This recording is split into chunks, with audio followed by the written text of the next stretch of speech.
दूसरा अध्याय। सूत जी बोले, हे ऋषियों, जिसने पहले समय में इस व्रत को किया था उसका इतिहास कहता हूँ, ध्यान से सुनो। सुंदर काशीपुरी नगरी में एक अत्यंत निर्धन ब्राह्मण रहता था। भूख प्यास से परेशान वह धरती पर घूमता रहता था।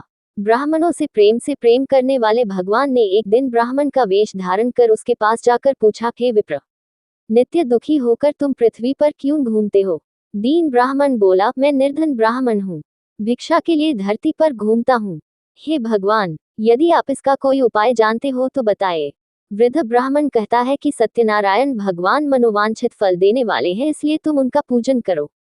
इसे करने से मनुष्य सभी दुखों से मुक्त हो जाता है। वृद्ध ब्राह्मण बनकर आए सत्यनारायण भगवान उस निर्धन ब्राह्मण को व्रत का सारा विधान बताकर अंतर्धान हो गए। ब्राह्मण मन ही मन सोचने लगा कि जिस व्रत को वृद्ध ब्राह्मण करने को कह गया है मैं उसे जरूर करूंगा। ये निश्चय करने के बाद उसे रात में नींद नहीं आई। वह सवेरे उठकर सत्यनारायण भगवान के व्रत का निश्चय कर भिक्षा के लिए चला गया।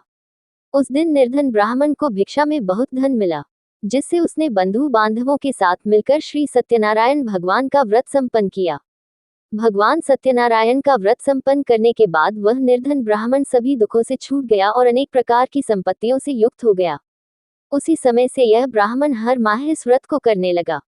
इस तरह से सत्यनारायण भगवान के व्रत को जो मनुष्य करेगा वह सभी प्रकार के पापों से छूटकर मोक्ष को प्राप्त होगा। जो मनुष्य इस व्रत को करेगा वह भी सभी दुखों से मुक्त हो जाएगा। सूत जी बोले कि इस तरह से नारद जी से नारायण जी का कहा हुआ श्री सत्यनारायण व्रत को मैंने तुमसे कहा। हे विप्रो, मैं अब और क्या कहूँ? ऋषि बोले, हे मुनिव, संसार में उस विप्र से सुनकर और किस किस ने इस व्रत को किया, हम सब इस बात को सुनना चाहते हैं। इसके लिए हमारे मन में श्रद्धा का भाव है। सूत जी बोले, हे मुनियों, जिसने इस व्रत को किया है वह सब सुनो। एक समय वही विप्र धन व ऐश्वर्य के अनुसार अपने बंधु बांधवों के साथ इस व्रत को करने को तैयार हुआ।